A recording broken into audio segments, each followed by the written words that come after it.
అంటే ముఖ్యంగా చూస్తే ముందుగా మనం చర్చించుకోవాల్సిన అంశం ఏంటంటే ప్రవీణ్ పగడాల గారు అనే అతను ఈ మధ్య బాగా పాపులర్ అయ్యారు. తన ప్రసంగాలతోటి ఆ వీడియోస్ బాగా ప్రజల్లోకి వెళ్తా ఉన్నాయి.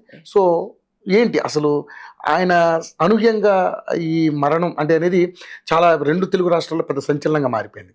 మరి ఆయన ఎందుకు ఈ విధంగా ఆయన ఈ స్థితికి పడిపోయింది, దాని పరిస్థితి ఇలాంటి స్థితికి వచ్చిందంటే దాని వెనకాల ఏముందనేది మీకేమైనా ఐడియా ఉందా మేడం? మీ అభిప్రాయం ఏంటి అసలు?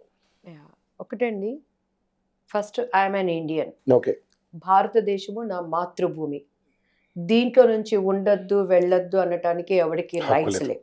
Super. Devotional is our personal. నేను కూడా హిందూ బ్యాక్గ్రౌండ్ నుంచి వచ్చినామో ఐఎమ్ చౌదరి. సో కొన్ని కారణాల వల్ల బైబిల్ చదవటము, క్రీస్తులో ఉన్న విషయం ఏంటనేది నా అంతరంగానికి నచ్చింది. సూపర్. ఇంకొకటి ఏంటంటే క్రైస్తవ వేత్తలకు, బిషప్లకి, పాస్టర్స్కి నేను చెప్పేది కొంచెం కఠినంగా చేదుగా అనిపించినా కూడా ఉన్నది ఉన్నట్టు చెప్పడానికే నేను ఐ విల్ లైక్ అండి. ఎందుకంటే అసలు మత మార్పిడి అనే దానికి ఎందుకు ఒప్పుకుంటున్నారు? సూపర్ అండి. అనాది నుంచి కూడా మతాలు మారుస్తున్నారు అనే దానికి పాస్టర్స్ అంతా దాన్ని ధర్నా చేసి దానిని కట్ చేసి ఇది మత మార్పిడి కాదు, ఇది మనసును మార్చేది, మన హృదయాలను బద్దలు కొట్టేది. ఎక్కడ కూడాను దీంట్లో ఇది ఒక మతం అని కానీ దీని మార్పిడనే కానీ యేసుక్రీస్తు వారు చెప్పలేదు.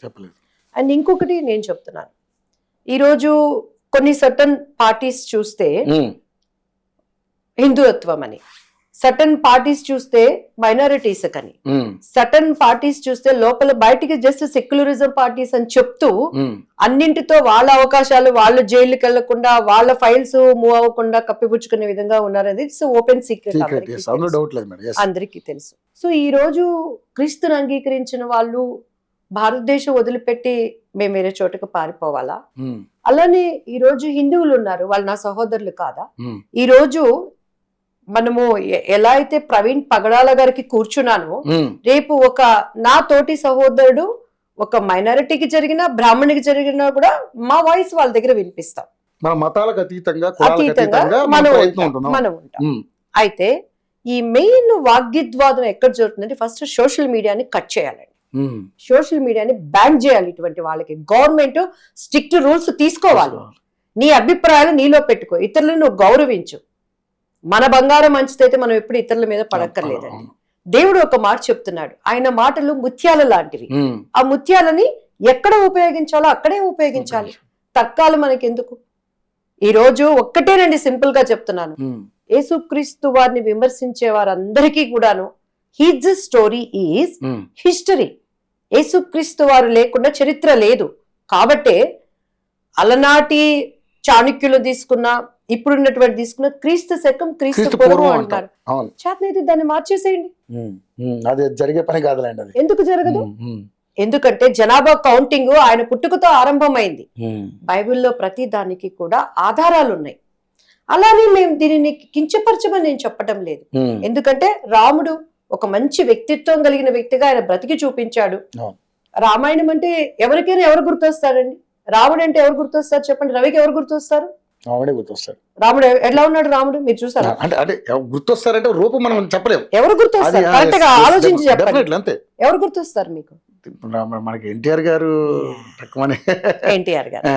సో రాముడు అంటే ఎవరు గుర్తొస్తారు? ఎన్టీఆర్ గారు గుర్తొస్తారు. ఆ క్యారెక్టర్ లో ఆయన జీవించి ఆయన ఇలా ఉంటాడు, గుణగుణాలని చూపించారు.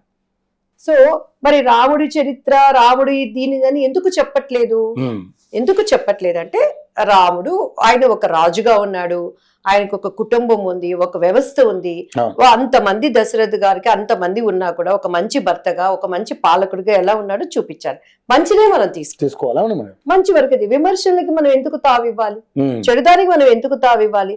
ఈ రోజు ఇంత గట్టిగా చెప్పిన ఒక దైవజనుడు చనిపోయాడంటే ఆయనంటే శత్రువుకు కూడా హృదయంలో నుంచి ప్రేమ ఉద్భవించే విధంగా మనం ఎందుకు ఉండలేకపోతున్నాం?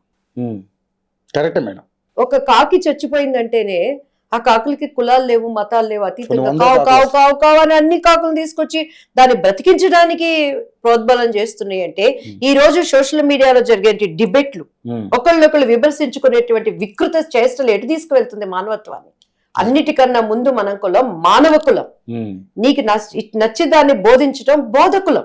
Correct madam. దాన్ని ఎటు తీసుకువెళ్తున్నారు? ఈ రోజు నిన్న ఆయన ప్రవీణ్ గారు చనిపోయారని నేను వెళ్ళి మాట్లాడానండి. అవును చర్చ. కింద నాకు కూడా కామెంట్స్ పెడుతున్నారు, నెక్స్ట్ నిన్ను లేపేస్తాం, నేను చంపేస్తాం అని చెప్పాను. ఓయ్. ఏంటి తప్పు? నాకు స్వతంత్రత లేదా? హ్మ్. పోనీ మోడీ గారి దగ్గర నుంచి కానీ ఎవరైతే ఓపెన్ గా చెప్తున్నాను ఒక మీకు స్టేట్మెంట్ కామెంట్స్ పెడుతున్నారు అట్లా మీ వీడియో కింద? భయంకరంగా ఆ. కింద అంతా వచ్చేసి నెక్స్ట్ ఈమెను కూడా ఏదో ఎక్కడికో పంపించాలి. హ్మ్. I'm ready for that. నా ఇంటి అడ్రస్ ఇస్తాను, హ్మ్. నా phone number well noted.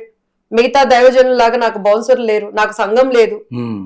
Even though TDP పార్టీలో నుంచి కూడా నేను బయటికి ఎందుకు వచ్చానో ప్రతి ఒక్కరికి తెలుసు. నేను బాబు గారిని ఒక్క మాట అనలేదు, అవును. లోకేష్ గారిని ఒక్క లేదు, మాట వాళ్ళని అనలేదు. ఎవరిని ఏం అనలేదులేండి. అవును.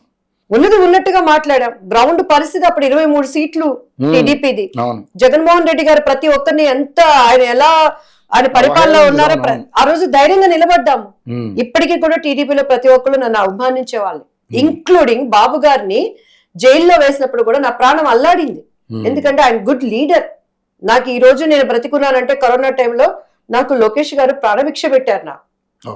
ఆ యుఎస్ఏ నుంచి నాకు ఆ ఇంజెక్షన్ కింద ఉన్న వాళ్ళు మమ్మల్ని కలవనివ్వటం లేదు.